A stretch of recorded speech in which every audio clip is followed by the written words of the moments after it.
नमस्कार। सुनिए जरा, मैं आपका स्वागत है। मेरा नाम है रोहित दुबे और मैं आपको सुनाने जा रहा हूँ विनोद कुमार शुक्ल द्वारा लिखी हरी घास की छप्पर वाली झोपड़ी और बौना पहाड़ का 5वां अध्याय। बजरंग महाराज के बाएं हाथ में ग्राहक ने 1 रुपए और 50 पैसे का सिक्का रखा। बजरंग महाराज ने दाहिने हाथ से उस सिक्के को उठाकर गल्ले की पेटी में बने खांचे में डाल दिया। गल्ले की पेटी में सिक्का गिरने की आवाज आती, सिक्के पर सिक्का गिरने की आवाज, और बौने पहाड़ के गहरे तल पर सिक्कों की ढेरी पर पत्थर गिरने की आवाज बहुत मिलती जुलती थी। सिक्के पर सिक्के गिरने की आवाज सिक्के की होती और पत्थर की सिक्के पर गिरने की आवाज भी सिक्के की होती।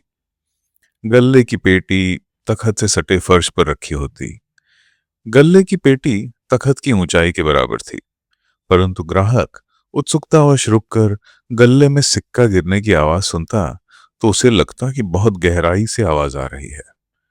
अगर ग्राहक इस तरह खड़ा रह जाता तो बजरंग महाराज धीरे से बोलते कि वही आदमी सुने, क्यों खड़ा है। तब भी जोर से शेर के दहाड़ने की आवाज आती और वह आदमी घबरा जाता, वहां से तेजी से दूर चले जाना चाहता। यदि बजरंग महाराज कुछ भी ना बोलें और शेर दहाड़े तो भी लोग कहते कि बजरंग महाराज बोल रहे हैं। धीरे धीरे शेर का दहाड़ना बजरंग महाराज का बोलना हो गया। 2-3 दिन शेर की आवाज सुनाई नहीं देती तो लोग कहते बजरंग महाराज की आवाज सुनाई नहीं दी। लोग यह भी अनुमान लगाते कि बजरंग महाराज जो सिक्का गल्ले की पेटी में डालते हैं असल में पहाड़ की गहराई के खजाने में डालते हैं और गल्ले की पेटी का सिक्का गहराई के तल पर सिक्कों के ढेर पर ही गिरता है। कभी ग्राहक से होता कि सिक्का देते देते वह बरामदे के फर्श पर गिर जाता। उस सिक्के को ढूंढते तो सिक्का नहीं मिलता। दोबारा देने लगते तो बजरंग महाराज कहते, "अरे रहने दो, मिल गया है।" ग्राहक पलटकर इतनी तेजी से जाता कि होटल से कुछ दूर निकल जाता। तब शेर के दहाड़ने की आवाज उसे सुनाई देती।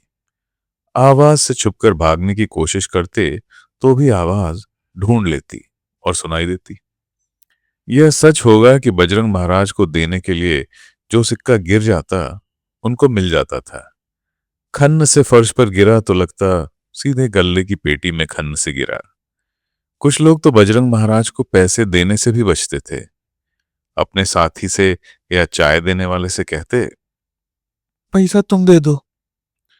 चाय देने वाला मना कर देता या मुंह पर उंगली रखकर कहता, पैसा नीचे गिरा दो। ग्राहक फर्श पर खन्न से पैसा गिरा देता। जब पैसा खन्न से नहीं गिरता या कम आवाज होती तो ग्राहक सोचता कि पता नहीं सिक्का बजरंग महाराज को मिला कि नहीं।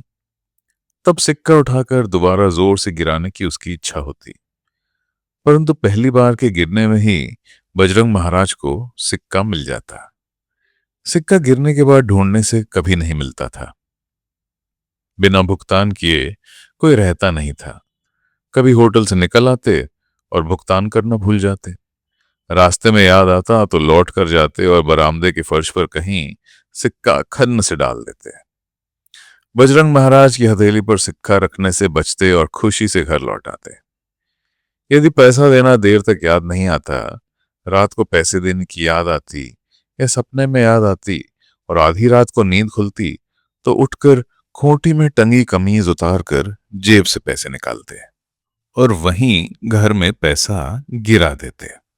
खन्न की आवाज आती, तब निश्चिंत होकर सो जाते। दूसरे को रात के सन्नाटे में खन्न की आवाज आती तो वह समझ जाता कि चाय भजिया के पैसे देना कोई भूल गया था, हिसाब चुकता कर रहा है। फर्श पर यदि ऐसा सिक्का गिर जाता जिसका बजरंग महाराज से लेना देना नहीं है, वह पड़ा हुआ भी आसानी से दिख जाता और उसे उठा लिया जाता। यदि उसको नहीं मिलता तो भी इसका यह मतलब नहीं कि वह बजरंग महाराज को मिल गया है। दूसरे अन्य को जरूर मिलता तो वह घास की छप्पर वाली झोपड़ी में जाता और बूढ़े बूढ़ी के पास लौटा देता और सिक्का कहाँ मिला यह बता देता। जैसे आम के पेड़ों की सड़क पर सबसे खट्टे आम के पेड़ के नीचे मिला। बस्ती में केवल सिक्के चलते थे। तरह तरह के सिक्के चलते। इधर उधर से भटक कर आए लोग जिस तरह का और जितना सिक्का लाते वह चलन में आ जाता। सोने और चांदी के सिक्के जो दो चार ही होंगे उन्हें कोई जानकर नहीं लेता था।